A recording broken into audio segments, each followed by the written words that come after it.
नमस्ते दर्शक मित्रों। आज आपके सामने एक बहुत ही चौंकाने वाले भूतकाल की बात लेकर आया हूँ। और ये बात है वो जोड़ती है एक पुरानी पार्टी और पुरानी अभिनेत्री अभी जो दुनिया में नहीं है।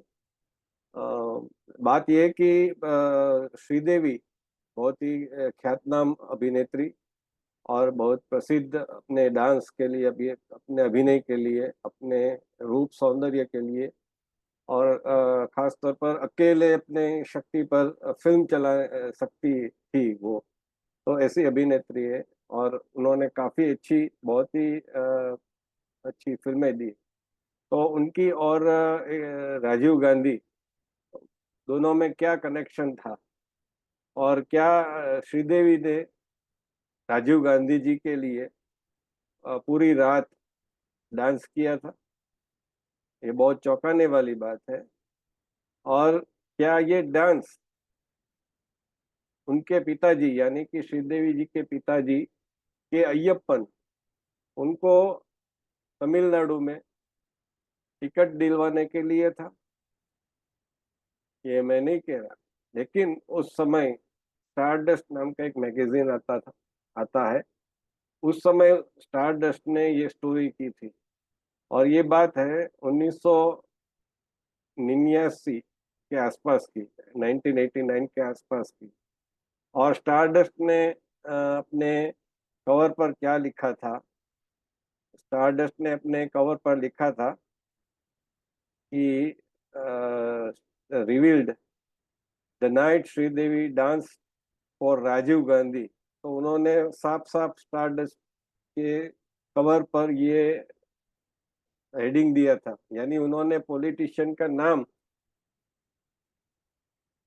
छुपाया नहीं था। यदि कोई ऐसी बात होती कि यदि ये ना हुआ होता या फिर ये कहासुनी पर हुआ होता, तो राजीव गांधी जी उस टाइम पर पीक पर थे, क्योंकि 414 बैठकें आई हुई थी और पूरे देश में कांग्रेस की तूती बत्ती थी, कांग्रेस की पावर थी। और कांग्रेस का इमरजेंसी वाला जो रवैया है वो सब जानते हैं। इमरजेंसी में प्रेस के ऊपर यानी कि मीडिया के ऊपर कैसे अत्याचार, मतलब कोई भी न्यूज़ है, वो कोई भी आर्टिकल है, वो बिना सेंसर, जो भी इंफॉर्मेशन ब्यूरो होता था उसकी अनुमति के बिना नहीं छापा जा सकता था। और ऐसे ही हिंदी फिल्म जगत, जिसको आज बॉलीवुड कहा जाता है, उसमें कलाकारों को भी संजय गांधी जी की ट्यून पर डांस करना पड़ता था, कार्यक्रम करने पड़ते थे। यूट्यूब पर उनका वीडियो भी है। दिलीप कुमार और संजय गांधी स्टेज शो के ऊपर बोल रहे हैं, अमजद खान थे, राहुल देव बर्मन यानी आर डी बर्मन थे। तो आज भी फिल्मों में, यानी कि फिल्म जगत की स्वतंत्रता के बाद आप बहुत सारी फिल्में देखेंगे और आज भी देखेंगे, film, web series, TV serials, उसमें बैकग्राउंड में आपको 3 या 4 में से 1 या 2 फोटो अवश्य दिखेगी, गांधी जी की, नेहरू जी की, या इंदिरा गांधी जी की, या राजीव गांधी जी की। तो ये 4 में से 2 या फिर एक फोटो अवश्य दिखेगी। और ये बात अलग हो जाएगी कि इसमें बहुत सारा दूसरा वीडियो बन सकता है जिसमें बहुत डिटेल में बात हो सकती है। लेकिन हमारी बात ये कि श्रीदेवी और राजीव गांधी, तो क्या हुआ था और क्यों श्रीदेवी ने पूरी रात डांस किया था? बात ये थी कि श्रीदेवी जी के पिताजी को टिकट चाहिए था तमिलनाडु में। तो वो अपनी बेटी को ले आए दिल्ली और उनका काम था कि वो राजीव गांधी जी के आसपास, मतलब राजीव गांधी के पास पहुंचे और अपने पिताजी के बारे में, अपने पिताजी को टिकट देने के बारे में उनको कन्विंस करे, समझाए। अभी वो दौर ऐसा था और आज भी बहुत ऐसा होता है कि जो मुख्य नेता होता है उसके आसपास एक कोटरी, मतलब चमचाओं की टोली जमा हो जाती है। तो राजीव गांधी जी के आसपास ऐसा स्टारडस्ट लिखता है कि सतीश शर्मा और ललित सूरी उनके जैसे लोगों की एक टोली हुआ करती थी, और वो टोली के अनुमति के बिना राजीव गांधी के पास नहीं पहुंच सकते थे। तो अभी श्रीदेवी को ये जादू करना था। श्रीदेवी चार्मिंग पर्सनालिटी वाली है, बहुत मीठा बोलती थी। तो उन्होंने कैसे भी करके राजीव गांधी के आसपास के चमचे लोगों के पास तो वो पहुंच गई। और ऐसा स्टारडस्ट लिखते हैं कि जो गांधी बॉयज, मतलब जो राजीव गांधी के आसपास, उनके आसपास जो लोग थे, उनको ये इम्प्रेशन श्रीदेवी ने दे दी कि वो अपने पिताजी के लिए कुछ भी करने को तैयार है, मतलब अपनी मर्यादा में। तो उनके जो आसपास लोग थे उनको तो ये बहुत स्वाभाविक है कि एक लार टपकाने वाली बात लगी। और उन दिनों वो एक ब्लॉकबस्टर पार्टी का आयोजन कर रहे थे। एक स्टारडस्ट लिखता है, उसमें नाम नहीं लिखा है लेकिन ऐसा लिखा है, संकेत दिया है कि इंडस्ट्रियलिस्ट कम पॉलिटिशियन। तो ये वो एक थीम पार्टी आयोजन करने वाले थे। तो उसके लिए उनको दिमाग में आया कि क्यों ना श्रीदेवी को इसमें लिया जाए। श्रीदेवी तो अप्सरा थी, आज भी लगती है। हम जब भी उनकी फिल्म देखते हैं तो, और अप्सरा उनके सामने थी, तो क्यों ना उनके उस पास मिस्टर इंडिया में जो कांटे नहीं कटते, या फिर हम प्यार मिस्टर इंडिया से, ऐसे गाने थे, उसमें जो लटके झटके उन्होंने लगाए थे, ठुमके लगाए थे, तो क्यों ना वो जादू उस उनके पास करवाया जाए। तो उन्होंने श्रीदेवी के पास ऑफर रखा कि आप एक रात एक शाम हमारे नाम कीजिए। और श्रीदेवी मान गई कि हाँ करेंगे। और गेस्ट लिस्ट में कौन थे? राजीव गांधी थे, जिसके पास उनको पहुंचना था। तो बहुत ही स्वाभाविक है कि ये अवसर वो कैसे जाने देती।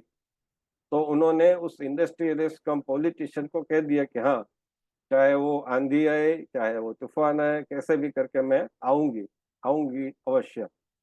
और मुझे आ गई। श्रीदेवी अपनी मर्सिडीज में आई, और उन्होंने क्या ड्रेस पहना था, ऐसा स्टारडस्ट लिखता है कि जैसा ड्रेस पहना था वो किसी भी व्यक्ति को मोहित कर देने वाला था, और उनकी जो धड़कन है वो बढ़ा देने वाला था। और श्रीदेवी के डांस शुरू हुआ। एक के बाद एक गाने पर श्रीदेवी ने डांस किया, और अंततः श्रीदेवी ने अपने पिताजी की इच्छा को पूर्ण किया। उनके पिताजी को शिवाकाशी 1989 1989 की जो इलेक्शन थी, असेंबली इलेक्शन, उसके शिवाकाशी के लिए उनको टिकट मिल गई। और श्रीदेवी ने साबित किया कि अपने पिताजी को कितना प्यार करती है, कितना सम्मान देती है। और फिर तो क्या था, अभी जो बात थी तमिलनाडु में, तमिलनाडु में हलचल मच गई, क्योंकि तमिलनाडु में उनके पिताजी काफी समय से सक्रिय नहीं थे। तमिलनाडु के जो कांग्रेस समिति के अध्यक्ष, यानी तमिलनाडु प्रदेश कांग्रेस अध्यक्ष जी के मुपनार हुआ करते थे उन दिनों, उन्होंने अय्यप्पन को टिकट देने के विरुद्ध अपना मंतव्य प्रकट किया। यानी वो चाहते थे कि अय्यप्पन के सिवाय किसी को टिकट दिया जाए, क्योंकि जैसे मैंने कहा कि वो सक्रिय नहीं थे, और ऐसा व्यक्तित्व नहीं थे कि जिसके कारण कांग्रेस को फायदा हो, वो अपनी जीता सके। लेकिन उनको टिकट मिल गई। राजीव गांधी सर्वस्व थे। आज जो कहते हैं कि मोदी जी सर्वस्व है, उन दिनों में राजीव गांधी सर्वस्व थे। उन्होंने कह दिया तो पत्थर की लकीर, उनके विरुद्ध कौन जा सकता है।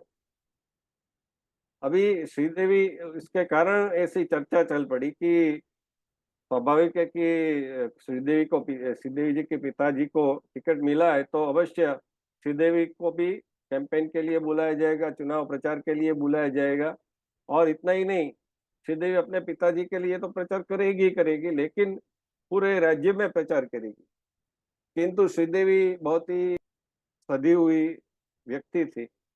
वो नहीं चाहती थी कि वो राजनीति में आए और किसी भी तरह उनका जो एक व्यक्तित्व बना है वो बिगड़े, उनकी प्रतिष्ठा बनी है वो बिगड़े, क्योंकि वो भी एक अपने सफलता के चरम पर थी।